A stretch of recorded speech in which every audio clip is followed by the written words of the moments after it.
저는 이 사건을 처음 접했을 때 한참 동안 멍하니 있었습니다.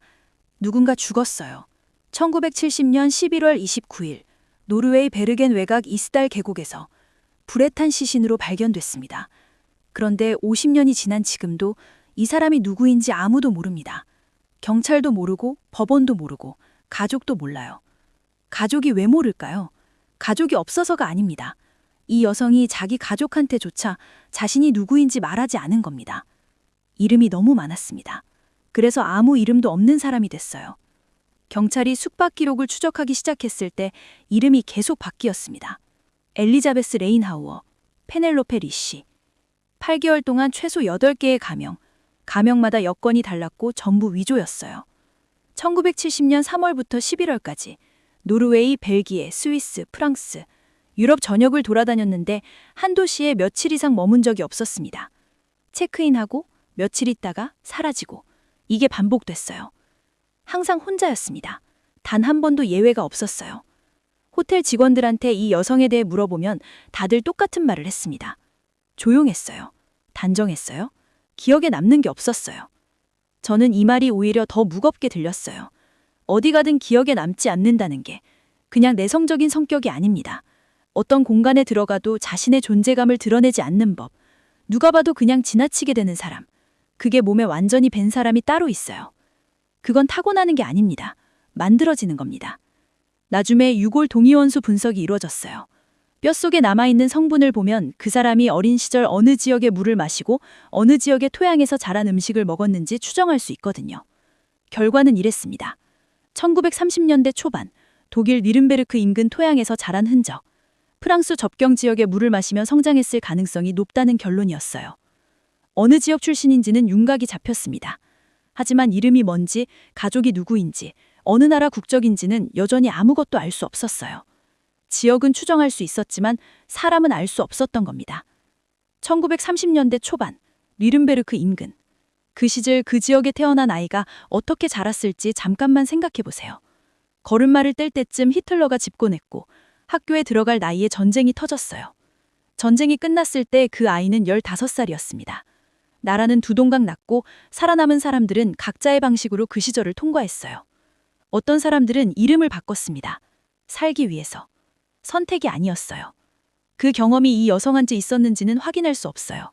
하지만 소지품 안에서 나온 노트 하나가 계속 마음에 걸립니다. 빼곡하게 적혀 있었는데 전부 암호화가 되어 있었어요. 도시 이름처럼 보이는 것들, 날짜, 숫자들. 지금도 완전히 해독되지 않은 기록입니다. 혼자 쓰는 일기에 암호를 씁니까? 이건 기록이 아니에요. 누군가에게 들키면 안 되는 내용이 있었던 겁니다. 그리고 그 노트 안에 적힌 도시들을 지도에 올려봤어요.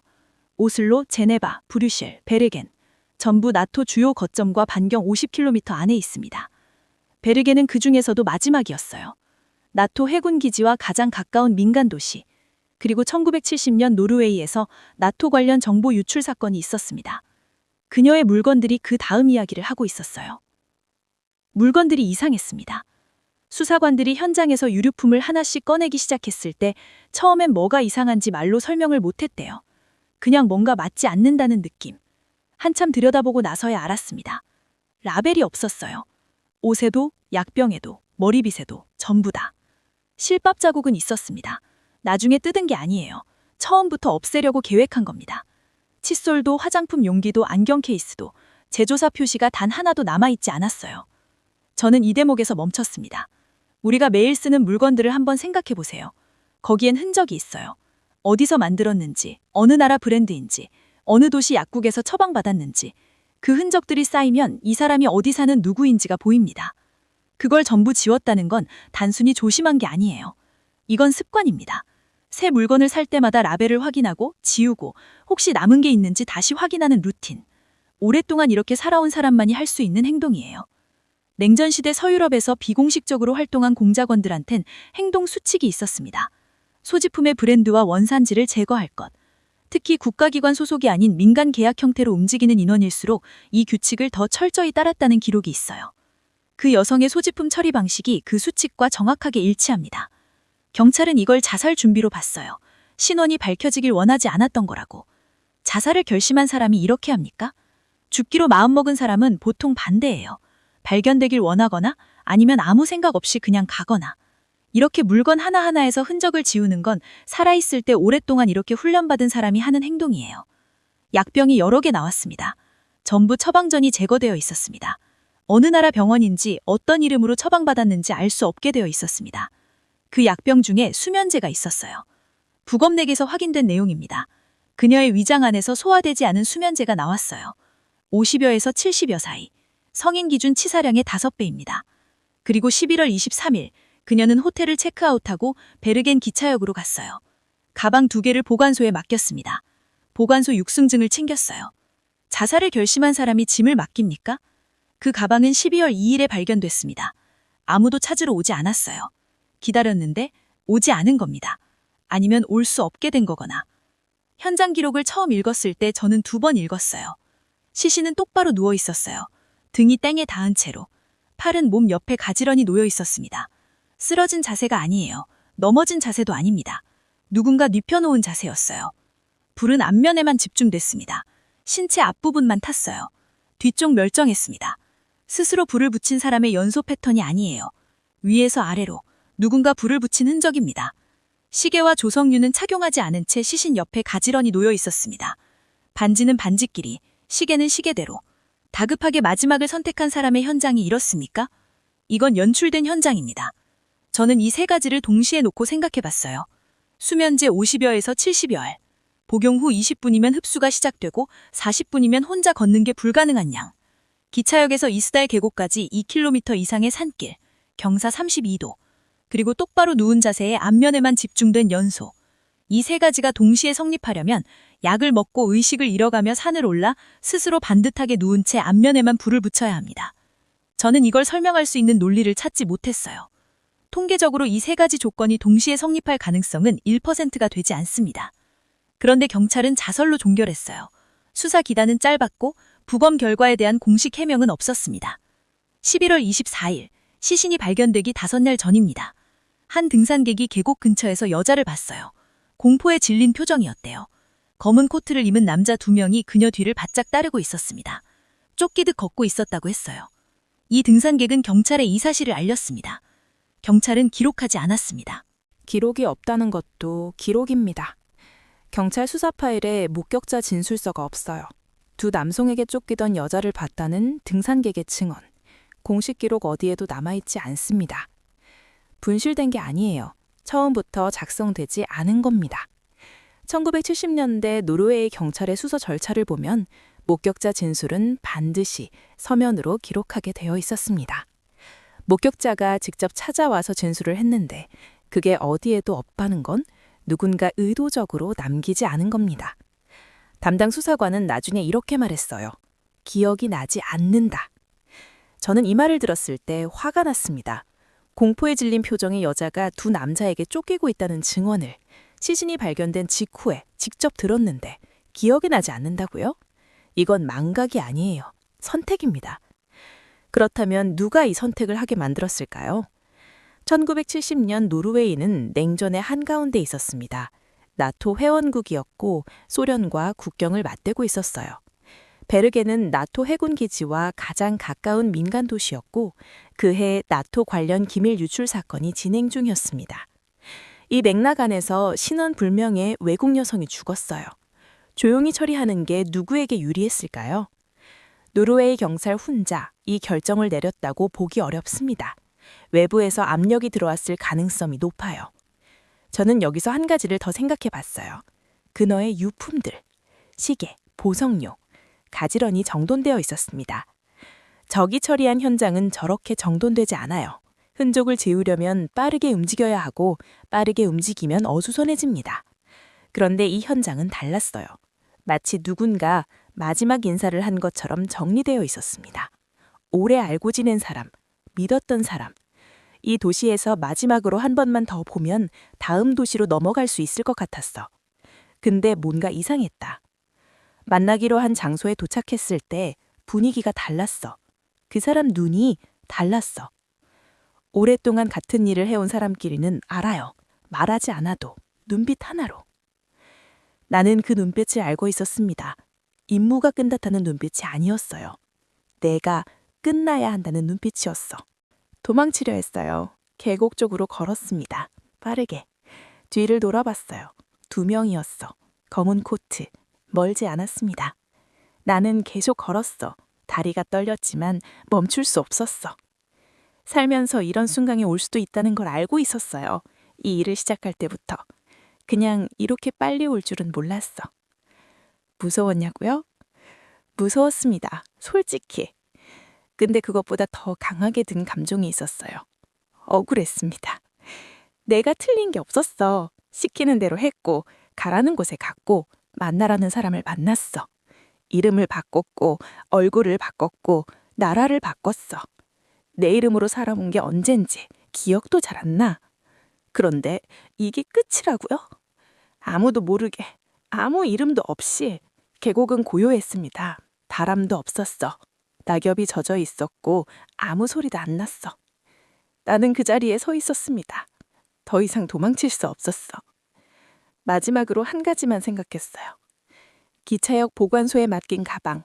거기 뭔가를 넣어뒀어. 누군가 찾아주길 바랬습니다. 내가 살았다는 증거. 내가 있었다는 흔적. 이름은 없어도 괜찮나. 그냥 누군가 한 명만 이 가방을 열어보는 사람이 있으면 됐어. 그 사람이 물어봐 줬으면 했어요. 이 사람은 어떻게 살았을까? 무서웠을까? 외로웠을까? 아무도 물어보지 않았습니다. 가방은 열흘 뒤에 발견됐어요. 아무도 찾아오지 않은 채로 기차역 보관소에 그대로 있었습니다. 그리고 1971년 6월 5일 그녀는 베르겐 몰렌달 묘지에 붙였어요. 이름 없이. 저는 지금까지 이 사건의 조각들을 하나씩 꺼내봤습니다. 이름이 너무 많았던 여자, 라벨이 없던 물건들, 기차역에 맡겨진 가강, 불가능한 자살 시나리오, 기록이 없는 목격 증언, 가지런히 정돈된 유품. 이 조각들을 전부 테이블 위에 올려놓고 봤을 때 2개의 그림이 만들어졌습니다. 같은 조각인데 전혀 다른 그림이에요. 가설 A, 적대 세력에 의한 제거. 그녀는 냉전시대 서방 정보기관을 위해 일했어요. 8개월 동안 유럽을 돌아다니며 정보를 수집했고 베르겐이 마지막 목적지였어요. 근데 어느 시점에 노출됐습니다. 적대 세력이 그녀를 추적했고 베르겐에서 따라잡았어요. 2 남자, 검은 코트, 계곡. 그들이 수면제를 먹이고 의식을 잃은 그녀를 계곡으로 옮겼습니다. 불을 붙였어요. 자살처럼 보이게 연출했고 신원 확인할 수 없도록 소지품까지 정리했습니다. 노르웨이 경찰이 수사를 빠르게 종결한 건 외교적 압력 때문이었어요. 냉전 시대의 노르웨이 영토 안에서 벌어진 암살. 공식적으로 드러나면 양쪽 모두 곤란해집니다. 이 가설이 성립하려면 한 가지가 설명돼야 해요. 왜 현장이 그렇게 정돈되어 있었을까요? 적이 처리한 현장치고는 너무 조심스러웠습니다. 다설 B, 아군에 의한 제거. 그녀는 임무 중 무언가를 알게 됐어요. 알아서는 안 되는 것을, 아니면 너무 오래 활동하다 보니 너무 많은 걸 알게 된 거예요. 조직 입장에서 그녀는 이제 자산이 아니었습니다. 위험 요소였어요. 베르겐에서 만나기로 한 사람은 구출자가 아니었습니다. 정리하러 온 사람이었어요. 오래 알고 지낸 동료가 마지막으로 수면제를 건넸고 그녀가 의식을 잃은 뒤 계곡으로 옮겼습니다. 불을 붙이기 전에 시계를 빼서 옆에 놓았어요. 반지도요. 가지런히. 그건 적이 하는 행동이 아니에요. 아는 사람이 하는 행동입니다. 기차역에 맡긴 가방이 12월 2일에 발견됐을 때 암으로 찾으러 오지 않았어요. 조직은 이미 그녀가 없다는 걸 알고 있었기 때문입니다. 찾으러 올 이유가 없었어요. 저는 이 2 가설을 데이터로 검증해봤습니다. 현장 배치의 정도남, 가설 B를 지지합니다. 경찰의 조직적 목격 증언 묵살, 가설 B를 지지합니다. 가방을 찾으러 온 사람이 없다는 것, 가설 B를 지지합니다. 조자가 비정상적으로 빠르게 종결됐다는 것, 2 가설 모두 지지합니다. 데이터는 가설 B 쪽으로 더 무겁게 기울어져 있어요. 하지만 저는 여기서 결론을 내리지 않겠습니다. 왜냐하면 이게 사실이라면 그녀를 죽인 건 적이 아니에요. 그녀가 평생 믿고 따랐던 조직입니다. 그녀가 이름을 바꾸고 얼굴을 바꾸고 나라를 바꿔가며 충성했던 곳이에요. 그 가능성을 데이터로 증명하는 것과 그 무게를 감당하는 건 다른 문제입니다. 그리고 저는 한 가지가 계속 마음에 걸려요. 쪼갓을 모두 그녀는 혼자였습니다. 적에게 당했든 동료에게 당했든 마지막 순간에 그녀 곁에 그녀 편인 사람은 없었어요. 8개의 이름을 가진 여자, 어디서든 기억에 남지 않도록 살아온 여자, 암호로 기록을 남긴 여자. 그 여자가 마지막으로 남긴 건 기차역 보관소의 가방 2개였습니다. 아무도 찾으러 오지 않은 가방. 2017년 노르웨이 검찰이 이 사건을 다시 열었습니다. 47년 만이었어요. DNA 분석, 동위원소 재검토, 목격자 재조사, 최신 기술을 전부 동원했습니다. 전 세계 언론이 주목했고 사람들은 이번엔 밝혀질 거라고 했어요. 그런데 지금도 그녀가 누구인지 모릅니다. 신원 미확인. 저는 처음에 이게 수사의 실패라고 생각했어요. 기술이 이만큼 발전했는데 50년 전 사건 하나를 해결하지 못한다는 게. 근데 파고들수록 생각이 바뀌었습니다. 이게 실패가 아닐 수 있어요. 누군가의 성공일 수 있습니다. 그녀의 신원이 밝혀지지 않는다는 건 그녀를 지운 사람들의 작업이 아직도 유효하다는 얘기입니다. 50년이 지나도 최신 기술을 써도 DNA를 분석해도 흔적이 없어요. 이 정도의 신원 삭제는 개인이 할 수 없습니다. 조직이 한 겁니다. 그리고 그 조직은 지금도 그녀의 이름이 드러나는 걸 원하지 않을 수 있어요. 아니면 이미 그 조직 자체가 사라졌거나 냉전이 끝나면서 많은 것들이 사라졌으니까요. 기록도, 사람도, 이름도. 베르겐 묠렌달 묘지에 그녀의 묘비가 있습니다. 거기 적힌 이름은 없어요. 날짜만 있습니다. 1970년 11월 29일. 저는 이 묘비 사진을 오래 들여다봤어요. 이름이 없는 묘비. 누군가 살았다는 증거인데 그 사람이 누구인지는 아무것도 적혀 있지 않습니다. 그녀는 평생 이름을 숨기고 살았어요. 죽어서도 이름이 없습니다. 살아서도 죽어서도. 그게 그녀가 원한 건지 아니면 누군가가 그렇게 만든 건지 우리는 알 수 없어요. 저는 이 사건을 마무리하면서 한 가지가 계속 마음에 남습니다. 우리는 누군가를 기억할 때 이름으로 기억해요. 이름이 없으면 기억할 수가 없어요. 그게 인간이 서로를 붙잡는 방식이니까요. 그녀는 그 방식으로 기억될 수 없는 사람이었습니다. 8개의 이름을 가졌지만 아무 이름도 없는 사람. 어디서든 존재감을 지우며 살았던 사람. 암호로만 기록을 남긴 사람. 마지막으로 기차역 보관소에 가방을 맡기고 돌아오지 못한 사람. 그 가방 안에 뭐가 들어있었는지 우리는 여전히 다 알지 못합니다. 공개된 목록엔 옷가지와 개인용품이라고만 되어 있어요. 그게 전부였을까요? 저는 아니라고 생각합니다.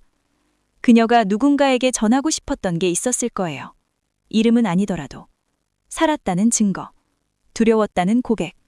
아니면 그냥 나 여기 있었어 라는 말 한마디. 이스달 여인. 그게 세상이 그녀에게 붙여준 이름입니다. 이스달 계곡에서 발견됐으니까. 본명이 아니에요. 별명이에요. 죽은 뒤에 생긴 이름. 아이러니하게도 이게 그녀의 이름 중에서 가장 오래 남은 이름이 됐습니다. 살아서 쓴 8개의 이름은 전부 사라졌어요. 죽은 뒤에 붙은 이름만 남았습니다. 저는 오늘 이 이야기를 하면서 한 가지를 계속 생각했어요. 우리가 끝내 알지 못하는 건 그녀의 이름이 아닐 수 있습니다. 그녀가 마지막 순간에 무엇을 기다리고 있었는지, 그게 더 중요한 질문일 수 있어요.